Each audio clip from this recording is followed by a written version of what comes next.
They might have thought it was funny or fun, but a potentially dangerous situation could mean hard time for a couple of young men. Good evening, everyone. An 18-year-old from Blue Ash and a 20-year-old from Montgomery are in serious trouble tonight after officers in full battle gear moved in this weekend and raided their homes. Grant Fisher and David Jacobs were indicted today for making and detonating chemical bombs around the area. David Jacobs also faces multiple charges for making false 911 calls. Local 12's Rich Jaffe joins us now with a look at a situation authorities are taking very seriously. Rich. Rob, information on how to make these bottle bombs or Mcgyver bombs is all over the internet, has been for a long time.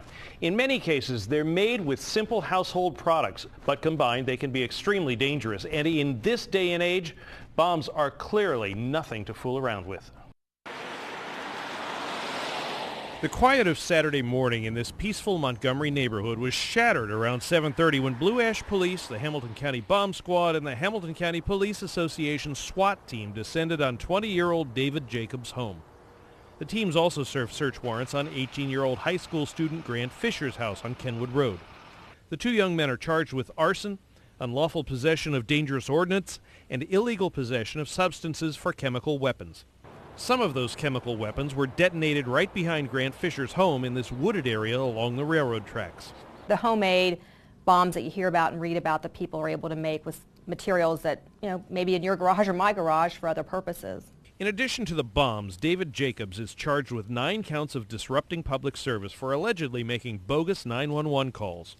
Started in November and went through, I think March was the last one. And they ranged the gamut of things from saying that someone had a gun in a house, kids had a bomb, kids were throwing snowballs. It was just a variety of things. None of them ended up being true. But of course, first responders don't know that, and they have to immediately respond and be prepared for the worst case scenario. While no one was home at Jacobs' house when we were there, Grant Fisher's dad met me at the door and told me his son was at school and that he wasn't too concerned about the allegations, calling them a lot of teenage crap. Well, I'm going to be doing a story about what your son's been charged with and what he and Jacobs were allegedly doing. It's all foolish teenage crap, and I think, that's all I know. But, Well, you know what? On the one hand, a lot of people might agree with you. I understand. The flip side of that is they're charged with felonies. While the charges for bogus 911 calls are no laughing matter, the bomb-related charges are by far the most serious. Well, you're facing adult penalties. Felony charges, of course, the most serious charges that we have. The one charge they're facing is a felony 2.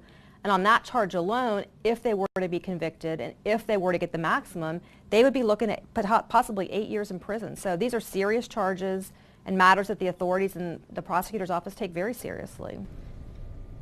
Now, both young men are expected to turn themselves into authorities either today or very soon. If not, obviously the authorities know where they live and they're going to be getting another visit from law enforcement. So there's the possibility that these young men thought that they were just sort of fooling around.